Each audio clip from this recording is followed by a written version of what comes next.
Elegí vivir con mi mamá después del divorcio. No sabía que su nuevo esposo me iba a levantar del cuello por hacer una broma.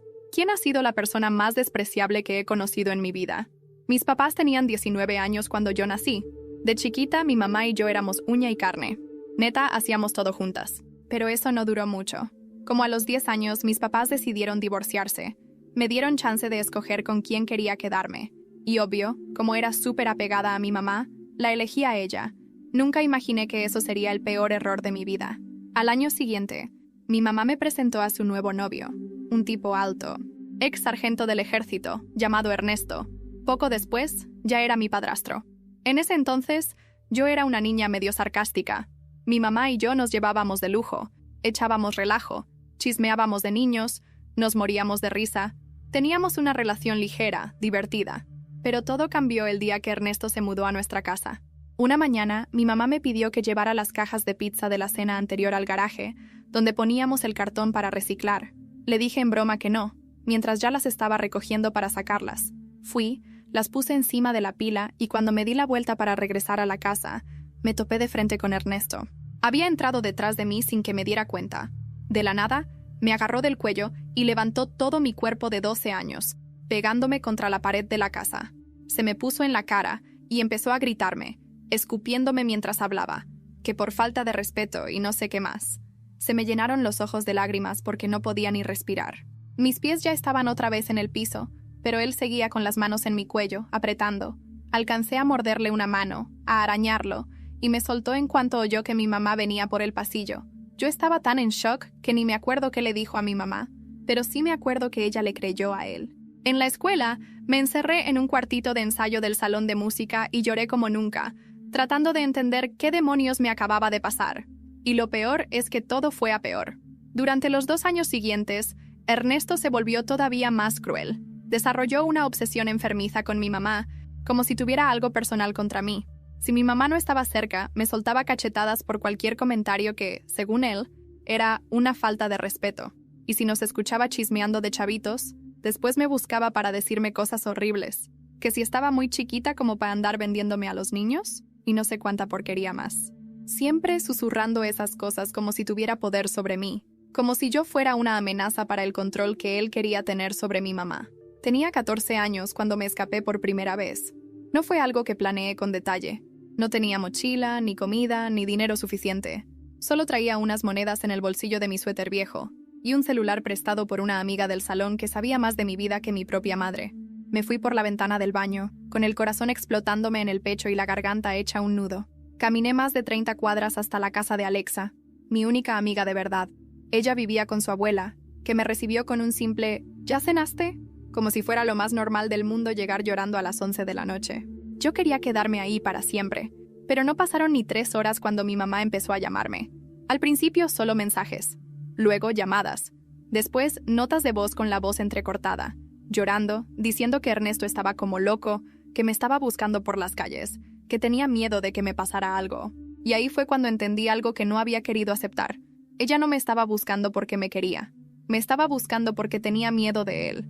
¿Y si me regreso, Alexa?, le pregunté con la voz bajita, como si el simple hecho de decirlo me hiciera traicionar algo dentro de mí. Ella me miró largo rato. No dijo nada. Fue por su teléfono.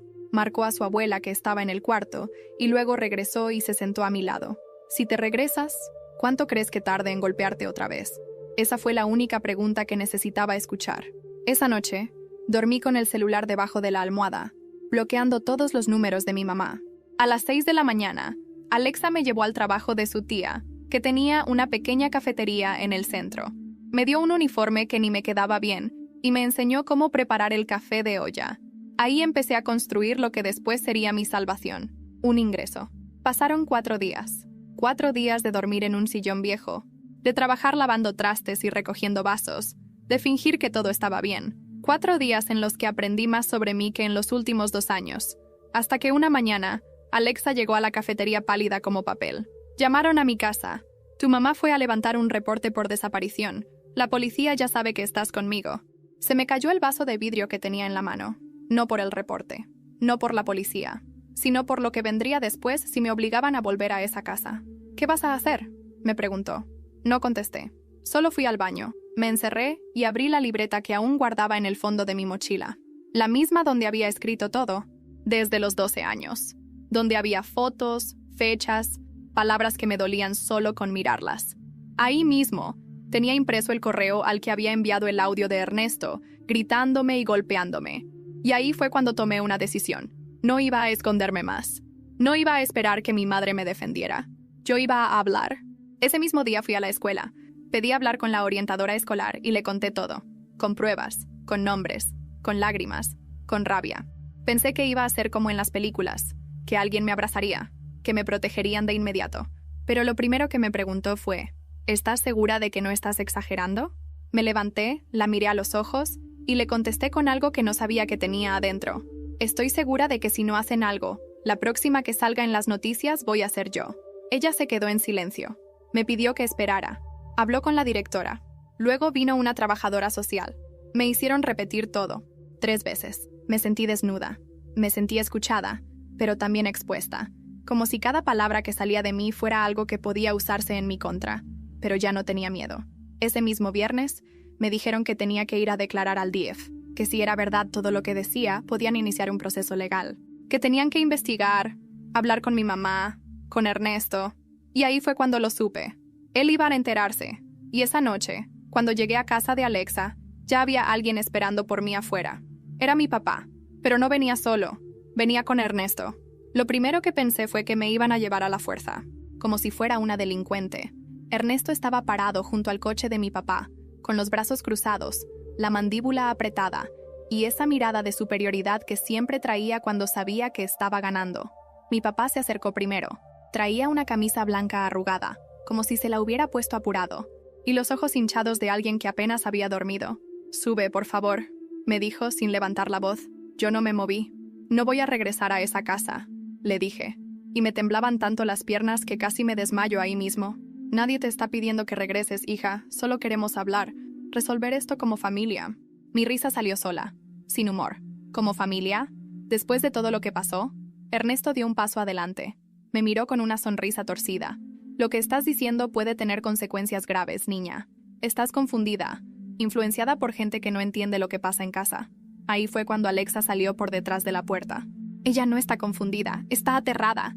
Y tú eres el único responsable». «¡Cállate, mocosa!», le gritó Ernesto, perdiendo por un segundo esa falsa calma que usaba en público. Mi papá se giró hacia él. «Bájale, Ernesto. No vinimos a pelear». Eso me dejó fría. «No vinimos a pelear». ¿Vinimos? ¿Desde cuándo mi papá y Ernesto eran del mismo equipo? Mi papá se volvió hacia mí. «Tu mamá está destruida. No ha comido en días. Solo quiere saber que estás bien. Pues que venga ella», le dije. «Que venga y me lo diga ella. Sin él. No puede salir», contestó él bajando la voz. «Está medicada. Está muy mal, hija. Muy mal. Y tú vas a meter a todos en un problema si no piensas bien lo que estás haciendo». Alexa me agarró la mano por detrás. Y yo sentí cómo me encendía el corazón otra vez. No estaba sola. No más. «Estoy haciendo lo que ustedes no hicieron», dije. «Protegerme». Mi papá suspiró, frustrado. Ernesto sacó su celular. Lo vi mandar un mensaje. Y en ese momento supe que algo más se estaba moviendo. «Vámonos, Juan», le dijo Ernesto a mi papá.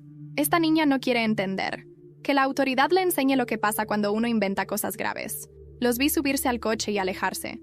Pero algo dentro de mí no estaba tranquila. ¿Por qué había venido con mi papá? ¿Por qué justo ahora? ¿Justo hoy? ¿Qué significaba ese mensaje? La respuesta me llegó al día siguiente. Un trabajador del DIF me llamó para informarme que habían intentado ingresar a mi expediente, que alguien, desde una computadora del municipio, había intentado borrar el archivo con mi declaración. «No lo lograron», me dijo la mujer por teléfono. «Pero esto ya es algo más grande. Vas a necesitar un abogado». Y ahí fue cuando sentí el mundo girar. Yo solo quería que me creyeran. Yo solo quería estar segura. Ahora parecía que había tocado algo que muchos querían esconder. Esa misma tarde me citaron en una oficina del juzgado de menores. Iba a tener que declarar frente a un juez. No sería como en la escuela, ni como en la oficina de la orientadora. Esto era oficial. Esto era real. Legal. Y lo peor no fue eso. Lo peor fue que esa noche, Alexa me despertó a las 3 de la mañana. «¿Hay alguien afuera?», me susurró, con los ojos como platos. Nos asomamos por la ventana, con las luces apagadas. Ahí estaba él, Ernesto, solo, parado bajo la farola de la esquina, mirando hacia la casa, sin moverse, sin decir nada, solo esperando. Esa noche no dormimos. Alexa se quedó sentada en el suelo, al lado de mi colchón, con un cuchillo de cocina en la mano. Yo solo miraba la sombra de Ernesto recortada contra la luz de la calle, parado exactamente en el mismo lugar, inmóvil, como una amenaza viva que no necesitaba palabras. No tocó la puerta, no hizo escándalo. Estuvo ahí casi 2 horas, y luego se fue. Lo que me destruyó no fue su presencia, sino lo que significaba. Sabía dónde estaba. Podía entrar cuando quisiera, y lo peor de todo es que yo no podía probar nada. Nadie más lo había visto. No había cámaras. Nada. Al día siguiente, Alexa fue a hablar con su tía y su abuela. Me dijeron que ya no podía quedarme ahí, que entendían mi situación, pero que no querían tener problemas con la policía o con gente peligrosa. Me dijeron eso con pena, sin querer parecer crueles. «No es por ti, mi niña», dijo la abuela de Alexa, tomándome la mano. «Es que ese hombre da miedo, y tú necesitas un lugar donde realmente puedan ayudarte. Aquí ya no estás segura. Tuve que hacer la maleta. Me sentí sucia, como si llevara el peligro pegado a la piel. La trabajadora social me consiguió un lugar temporal en una casa de acogida para adolescentes. Era un cuarto compartido, con camas de metal y sábanas viejas que olían a desinfectante. Había chicas de todo tipo, unas calladas, otras duras como piedra, algunas que dormían con los ojos abiertos. Yo no hablaba con nadie, solo esperaba. 2 días después fue mi audiencia. Entré a esa sala con la cabeza en alto, pero las manos temblorosas. Me acompañó una abogada del DIF, una mujer joven que me miraba con una mezcla de seriedad y compasión. Había un juez, 2 asistentes, y en la otra esquina, mi madre. Estaba delgada, ojerosa. Traía un suéter que le quedaba grande y los labios partidos. No podía mirarme a los ojos. Ernesto no estaba. El juez me pidió que contara mi versión. No podía parar de llorar. Lo intentaba, pero era como si todo se me desbordara solo por estar ahí, como si cada palabra que salía de mi boca me quitara un pedazo de piel. Hablé de las amenazas, de los golpes, del audio grabado. Hablé de cómo me levantó del cuello cuando tenía 12 años. Hablé de cómo mi mamá me dejó sola, cómo fingió que no pasaba nada. Mi madre bajó la cabeza. No dijo nada. Cuando fue su turno de hablar, solo murmuró. Yo no sabía cómo sacarlo de la casa. Tenía miedo. Me dieron ganas de gritarle, de decirle que yo también tenía miedo. Pero tenía 14 años, y aún así hice más que ella. El juez ordenó una investigación más profunda. Me permitirían seguir bajo custodia del DIF mientras tanto, con acceso limitado a mi madre. Ernesto tendría una orden de restricción temporal. Pero la abogada me lo explicó bien, a solas. Esto no se acaba aquí. Si él tiene influencias, puede alargar el proceso. Lo importante ahora es que no estés sola. Y no estuve. Una semana después, recibí una llamada inesperada. Era mi prima Gabriela, la misma que me había dejado el papelito años atrás. Vivía en Guadalajara. Trabajaba en una organización de apoyo a víctimas de violencia familiar. Me dijo que se enteró por una amiga que trabajaba en el juzgado, que escuchó mi nombre y quiso saber si era yo. Estoy aquí si me necesitas, prima. Lo digo en serio. Tengo lugar en mi casa. Podemos conseguirte una beca para terminar la prepa. Aquí vas a estar a salvo. Por primera vez en años, lloré de alivio. Sentí que alguien me estaba dando una mano real. No una lástima, no una excusa. Una oportunidad. Le dije que sí. Esa misma semana empecé los trámites para mudarme con ella. Pero antes de irme, pasó algo que me sacudió de nuevo. La abogada del DIF me buscó una tarde con la cara tensa. Necesito que veas esto. Me mostró su celular. Era una publicación en Facebook. Una cuenta con un nombre falso había subido una foto mía, saliendo del juzgado, acompañada del texto. Niña conflictiva acusa a su padrastro inocente. ¿Qué hay detrás de esta historia? Y lo peor, había más de 500 comentarios. Y entre ellos, uno con la cara de Ernesto. El tiempo pone todo en su lugar. No dormí en toda la noche después de ver esa publicación. La foto no era casual. No era como esas que alguien saca de lejos y sin querer. Estaba tomada de frente, a pocos metros de la puerta del juzgado. Era obvio que quien la tomó me estaba esperando.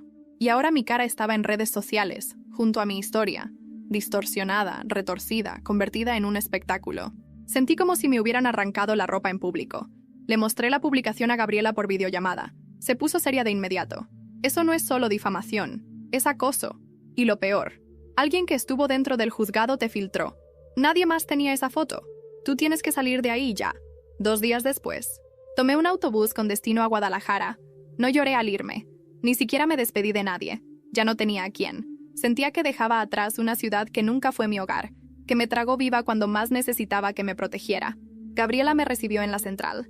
Me abrazó tan fuerte que por un momento pensé que se me iba a romper el pecho. Ahora sí, nadie te va a tocar, te lo juro. Vivía en un departamento modesto pero cálido. Tenía 2 gatos, un balcón lleno de plantas y un cuarto libre que me ofreció sin condiciones. Me consiguió una entrevista con una escuela nocturna para seguir la prepa y un taller de dibujo en las mañanas. Era raro. Después de años con el cuerpo tenso, como un resorte, ahora podía caminar sin mirar detrás. Pero la paz no es algo que uno aprende de inmediato. Me costaba dormir, saltaba con cualquier ruido. Tenía pesadillas con Ernesto tocando mi puerta. Y lo peor era que mi mamá no me había buscado ni una vez. Nada. Ni una llamada. Ni un mensaje. Como si yo también hubiera muerto para ella. Una noche, Gabriela me encontró llorando en la cocina, a las 2 de la mañana. ¿Extrañas a tu mamá? Asentí sin mirarla. Me dio un té caliente y se sentó conmigo. Te voy a contar algo, me dijo. Cuando tenía tu edad, también tuve miedo de hablar. Mi padrastro me encerraba con llaves y mi mamá no estaba. Me tocaba cuando yo fingía dormir. Mi mamá tampoco me creyó. Me corrió de la casa cuando le conté. La miré, con los ojos abiertos como platos. ¿Y qué hiciste? Sobreviví.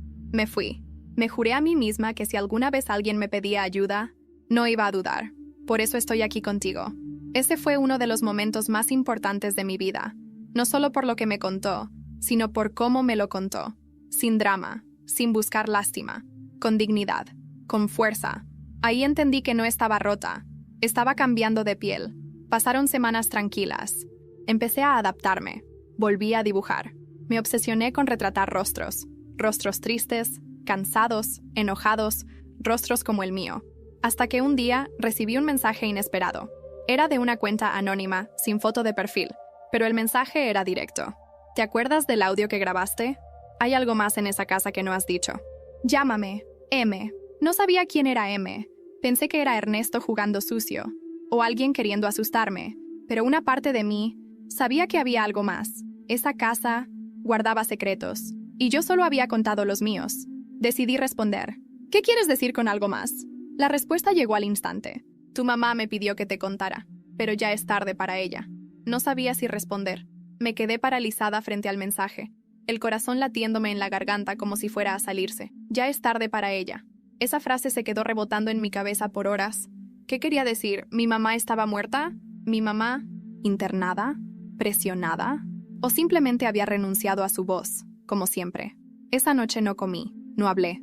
Solo caminé por el departamento una y otra vez, tratando de convencerme de que no estaba volviendo a perder la cabeza. Gabriela lo notó de inmediato. ¿Pasó algo? Le mostré el mensaje. Se puso seria. Más que nunca. ¿Respondiste? Solo una vez. No respondas más. Vamos a denunciar esto. No puedes estar recibiendo mensajes así. Menos ahora. Le hice caso. La acompañé a una pequeña oficina del Ministerio Público de Guadalajara, donde una agente de nombre Alejandra me tomó la declaración. Era joven, parecía dura, pero al terminar de escucharme, me miró con un gesto que no era de lástima.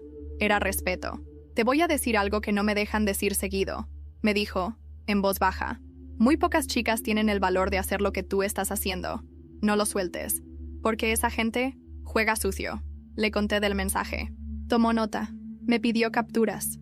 Me dijo que, aunque viniera de una cuenta falsa, se podía rastrear. Volvimos a casa más tranquilas. Pero la tranquilidad duró poco. 3 días después, cuando Gabriela llegó del trabajo, traía el rostro blanco como papel. Me llamó una conocida que trabaja en el hospital civil. Dijo, cerrando la puerta con seguro, tu mamá está internada. Envenenamiento. Intento de suicidio. Me quedé helada. No sabía si llorar, correr o gritar. No era la primera vez que mi mamá desaparecía emocionalmente, pero esto era diferente. Era físico. Irreversible. ¿Dónde? Le pregunté con la voz más firme de lo que pensé que tenía. ¿Puedo verla? Está en cuidados intensivos. No pueden entrar visitas todavía. Pero yo ya pedí autorización para que te incluyan en la lista, por si despierta. Esa noche me encerré en mi cuarto con la libreta vieja, esa donde había escrito todo desde los 12. Empecé a buscar algo, alguna pista, alguna nota que me hubiera pasado desapercibida, y la encontré. Era una hoja suelta, arrugada, escrita con letra que no era mía. Decía, si me pasa algo, no fue accidente. Cuida a mi hija. Perdón por no haber sido más fuerte. Era de ella. No sé cuándo la metió ahí, No sé si fue después de aquella noche que casi no volvió a casa. No sé si fue antes o después de que Ernesto empezó a manipularla como un titiritero, pero ahí estaba. Y eso lo cambiaba todo. Gabriela lo llevó al juzgado. La jueza de menores pidió abrir una investigación urgente. Y entonces, llegaron los archivos del hospital. Mi mamá había ingerido sedantes. Muchos. Pero no con sus manos. Había rastros de fuerza en los antebrazos. Moretones en el cuello. Señales de contención. No fue un intento de suicidio, nos dijo la doctora. Fue un intento de asesinato simulado. Ernesto, él, intentó matarla, para silenciarla, para que no hablara. Y ahí me di cuenta de que el mensaje que recibí era real. Y que había alguien más del lado de la verdad, que sabía cosas, que conocía detalles que ni yo sabía. Volví a escribirle al perfil falso. ¿Quién eres? No contestó por días. Hasta que un martes por la noche, el celular vibró mientras cenábamos. No puedo decirte quién soy aún, pero sé todo lo que él hizo. No solo a tu mamá. Hay más chicas, más víctimas, y hay pruebas. Me temblaban las manos. Gabriela, le dije, esto es más grande de lo que pensábamos. Y entonces llegó el último mensaje de esa noche. Tienes que ver la caja azul. Está en la casa de tu infancia, en el closet del cuarto de visitas, detrás del falso panel de madera. Ahí está todo. No tenía planes de volver a esa casa. Nunca. Ni en sueños. Pero esa caja azul me quemaba la mente. Está todo ahí, había dicho el mensaje. ¿Todo qué? Pruebas, grabaciones, fotografías, cartas. No podía dejarlo pasar. Si de verdad existía, podría ser lo que necesitábamos para acabar con Ernesto de una vez por todas. Gabriela se opuso al principio. Tú no puedes ir sola. Y yo no puedo entrar así como así, sin orden judicial. Esa casa sigue estando a nombre de tu mamá, pero si Ernesto está ahí, no es seguro. Le insistí. Le supliqué. Al final, hicimos un plan. Con ayuda de la jueza, conseguimos una orden provisional de ingreso con acompañamiento de una oficial del DIF y un policía estatal. Nada público. Discreto. Era solo para recuperación de objetos personales de la menor. El pretexto perfecto. 2 días después, un coche gris nos dejó frente a la casa donde todo había comenzado. Me costó bajarme. El mismo portón de siempre, la misma fachada descuidada, la misma sombra que cubría el garaje como un secreto permanente. Hasta el olor me golpeó. Cemento caliente, humedad vieja, desinfectante barato, todo igual. Pero algo estaba distinto. La casa estaba abandonada. La maleza del jardín casi llegaba a las ventanas. El buzón estaba lleno de papeles húmedos. Y al abrir la puerta, un olor agrio nos obligó a taparnos la nariz. ¿Está deshabitada desde cuándo?, preguntó la oficial. No lo sé, dije. Ernesto vivía aquí, hasta hace poco. Entramos. El silencio era insoportable. Cada paso crujía como si despertara fantasmas. Pasamos la sala, el comedor, el pasillo que tantas veces recorrí en silencio con el corazón apretado. Todo lleno de polvo.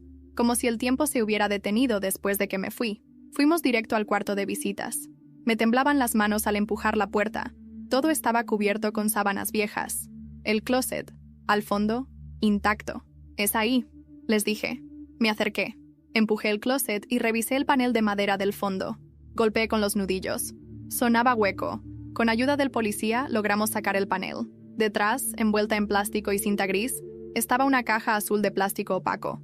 Casi no podía respirar cuando la puse sobre la cama. La abrimos. Y lo que había adentro nos paralizó. Fotos. Decenas. Algunas en papel. Otras impresas desde USBs. Todas de niñas, adolescentes. Algunas en pijama, otras llorando. Algunas sin ropa. Había nombres anotados atrás. Edades, fechas. Una hoja con horarios, ubicaciones. Grabaciones en CD. Incluso había un cuaderno negro, con iniciales y frases como «Silenciada en 2018». «Madre amenazada». «No regresó». Gabriela se cubrió la boca. La oficial pidió refuerzos por radio. No tardaron en llegar más agentes, esta vez federales. La casa fue sellada como escena de crimen. Y yo me senté en el suelo, viendo esa caja, llena de dolor, de pruebas, de verdades que nadie había querido ver. Y entonces entendí que mi caso no era el único. Ernesto era un depredador, y lo había sido durante años. Esa noche, dormí con custodia policial en casa de Gabriela. Mi madre seguía internada, pero estable. La jueza ordenó protección permanente para mí, y por primera vez, el caso pasó a ser investigación penal federal. 2 días después, salió en las noticias. Ex sargento acusado de liderar red de abuso infantil. Se buscan más víctimas. Y entonces, como una sombra que vuelve del pasado, recibí otro mensaje. No te detengas, esa caja no era la única. Ese mensaje fue como una bofetada. Esa caja no era la única. Gabriela lo leyó sobre mi hombro, en silencio. Me miró como si supiera que ese mensaje iba a cambiar todo otra vez. Y lo hizo, porque en el instante en que lo vi, supe que ya no era solo una víctima. Era la única persona que podía hundir a Ernesto. La jueza, la policía, los agentes del DIF, todos empezaron a tratarme distinto desde que se encontró la caja. Como testigo clave, como sobreviviente, pero también como la chica que sabía cosas. Y con eso vino el miedo otra vez. El caso estaba creciendo. Ya no se trataba solo de Ernesto. Los archivos contenían datos que conectaban con otras personas, nombres que no reconocía, apellidos de peso. Algunas niñas eran del norte, otras del centro del país.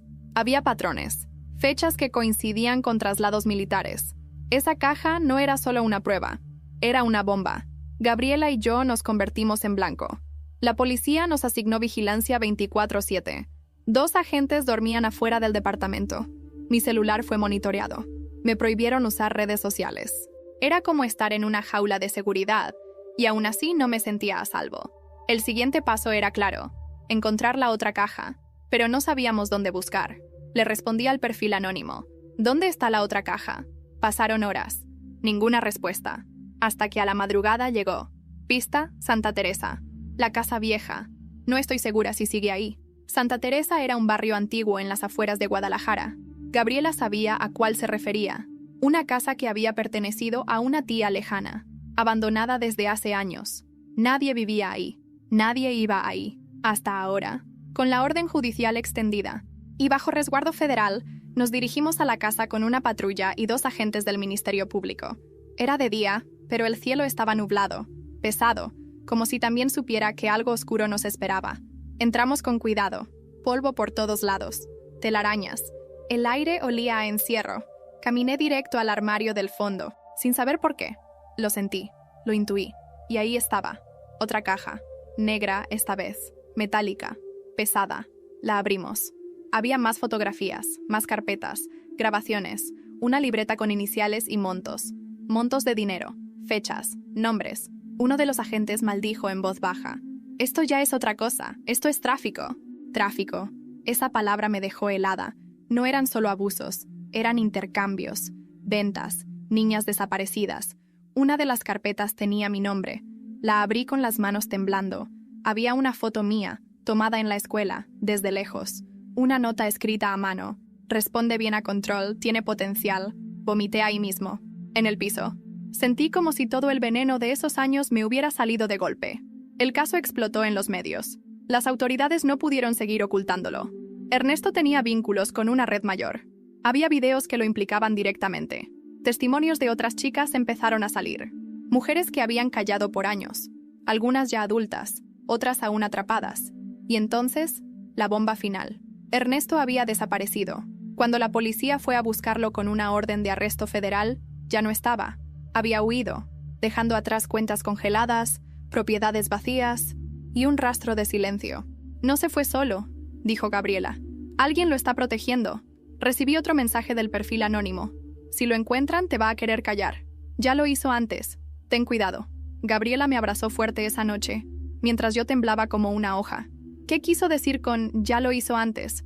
Pregunté, apenas susurrando, y entonces lo entendí. Mi mamá sabía todo. Intentó hablar, y él la intentó matar. Ahora vendría por mí.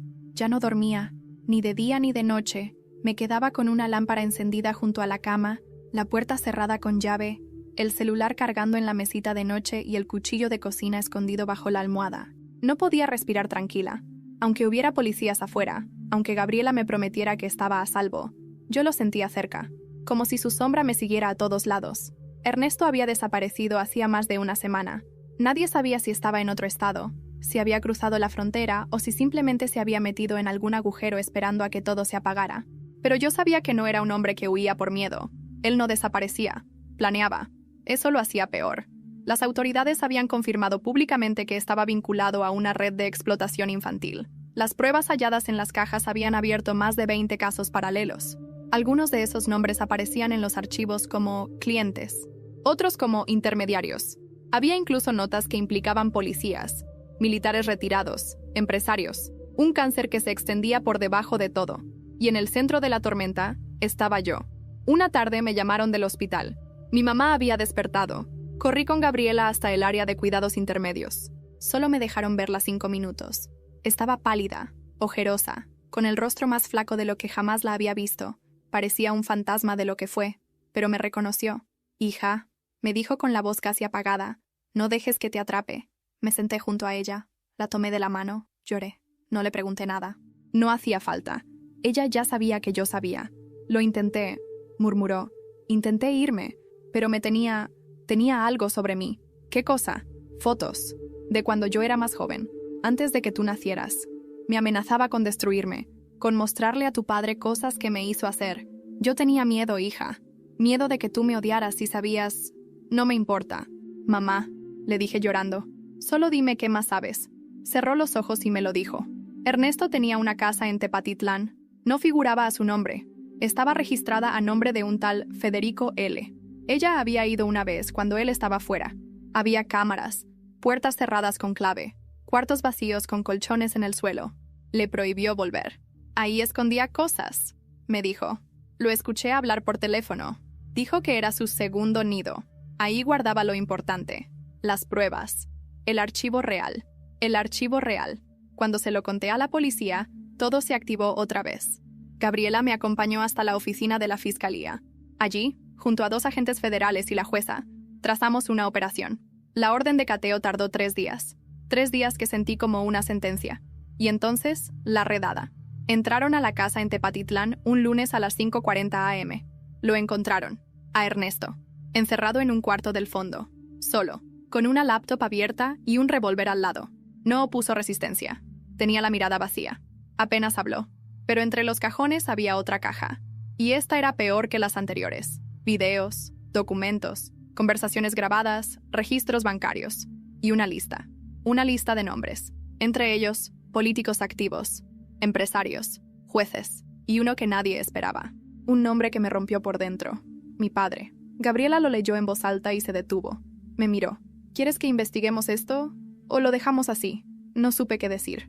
Por dentro, algo se rompió. Algo que yo creía intacto. Pero también supe que no podía parar ahora. «Investígalo todo», le dije. «No voy a dejar a nadie esconderse detrás de una sonrisa familiar. Porque si mi padre había sabido algo, si había participado, él también tenía que caer. Y mientras Ernesto era trasladado bajo máxima seguridad, mi mamá entraba en terapia intensiva otra vez, por una complicación en el corazón. Y yo solo podía pensar en una cosa. ¿Cuánto más falta por saber? Hay cosas que uno no quiere saber. Por más que digas que buscas la verdad, hay verdades que queman los ojos, que se te meten en la sangre como veneno y no te dejan dormir. Y eso fue lo que sentí cuando vi el nombre de mi papá en esa lista. Mi papá, el que me llevaba por el helado cuando niña, el que me regaló mi primer cuaderno de dibujo, el que desaparecía por semanas, sí, pero siempre volvía con un chiste tonto y una sonrisa que, hasta hace poco, yo me creía. Ahora todo se tambaleaba. «Hay que confirmar si es él», dijo Gabriela, mientras los federales empezaban a revisar la información del archivo. «Puede haber más de un Juan Manuel Hernández». Yo quería creer eso. Necesitaba creerlo. Hasta que vimos el número de identificación fiscal. Y coincidía. Era él. Estaba vinculado a una transacción de dinero enviada desde una cuenta que compartía con Ernesto, fechada justo en el año en que yo me mudé con mi mamá. En los registros figuraba como apoyo para traslado y silencio. 80,000 pesos. Yo no entendía nada. ¿Silencio de qué?, pregunté. Y entonces una de las agentes sacó un documento más. Un contrato. Falso. De esos que se usan para justificar depósitos. Según ese papel, mi papá rentaba una propiedad a nombre de Ernesto. Solo que esa propiedad nunca existió. Fue una coartada, una máscara, una forma de cubrir la transacción real. La verdad era otra. Mi papá sabía lo que pasaba, o al menos parte de ello, y recibió dinero a cambio de no intervenir. No pude respirar. Salí de la oficina como si me hubieran pateado en el pecho. Me senté en una banca frente al Ministerio Público. Lloré. Lloré de una forma que ni sabía que se podía llorar. De rabia, de asco, de impotencia. Gabriela me abrazó. «No lo veas como tu papá. Véelo como lo que es. Un cómplice». «¿Cómo se hace eso?», le pregunté. «¿Cómo se deja de ver a alguien como tu padre?». El día que entiendes que te falló, que no te protegió. Esa noche no hablé con nadie. Solo me encerré en el cuarto y escribí. Saqué la libreta vieja, la de siempre. Le escribí una carta a mi padre. Una carta que nunca iba a mandar. Pero necesitaba sacarlo de mí. Necesitaba expulsarlo. No te odio. Ni siquiera eso mereces. Solo te borro, como si nunca hubieras estado. Porque estar, no estuviste. Las autoridades lo citaron a declarar 2 días después. Y fue. Y negó todo. Dijo que no sabía, que solo había ayudado con un préstamo a un amigo de juventud, que nunca entendió por qué Ernesto se alejó de repente, que no tenía idea de lo que él hacía en su vida privada. La fiscal levantó la ceja mientras hablaba. No le creyó. Nadie le creyó. Pero no había pruebas de que supiera exactamente lo que Ernesto hacía. Solo había un hilo, un dinero, un silencio. Y ese silencio no era suficiente para encerrarlo. Yo sí lo sabía. Sabía que me escuchaba por teléfono cuando me quejaba de Ernesto, que me cortaba cuando yo empezaba a contarle algo. Sabía que miraba para otro lado, que eligió no ver. Eso también es violencia. El caso siguió creciendo. Medios nacionales empezaron a cubrirlo. Ernesto, ya capturado, no hablaba. No decía ni una palabra. Se sentaba con los brazos cruzados, la mirada al frente, como si aún tuviera el control. Pero el día que supo que su red había sido desmantelada, intentó suicidarse. Lo encontraron colgado con una sábana en la celda, pero lo bajaron a tiempo. Sobrevivió. Gabriela lo dijo sin pestañear. Ese cobarde no va a morir así. Va a pagar vivo. Yo no dije nada. Ya no me hacía falta. Esa misma semana, recibí otro mensaje del perfil anónimo. Falta una última pieza. El video. Solo uno. El más fuerte. El que nadie ha querido mostrar. Si decides verlo, sabrás todo. Pero ya no hay vuelta atrás. Tardé 3 días en contestar. Muéstramelo. Y entonces me llegó un enlace. Solo decía, ella sabía. Era mi mamá. En video. Frente a una cámara. Grabada en secreto. Llorando. Pidiendo perdón. Hablando de cosas que yo no sabía. Y justo antes de que el video terminara, alguien entraba al cuarto. Era Ernesto. No sé cómo terminé de ver el video. Era como si mis ojos quisieran cerrarse solos. Como si mi cuerpo supiera que no debía ver lo que venía. Pero no paré. Lo vi completo. Mi mamá estaba en una silla, frente a una cámara casera. Tenía los ojos llorosos, el cabello suelto, y hablaba despacio, como si le costara formar cada palabra. Yo lo permití, decía. Pensé que iba a cambiar, que solo necesitaba amor. Pero lo que le hizo a mi hija, no tiene perdón. Se frotaba las manos, nerviosa. Yo también tengo culpa, porque lo vi, lo escuché, vi marcas, la vi llorar. Y aún así, me hice la ciega, porque me daba más miedo quedarme sola que perderla a ella. Ahí fue cuando entró Ernesto al cuarto. Se escuchó la puerta. Mi mamá se sobresaltó. ¿Qué estás grabando?, dijo él con voz baja. La imagen se movió. Se escuchó un golpe. Y se cortó. La pantalla quedó en negro. Yo ya no podía respirar. Gabriela me abrazó.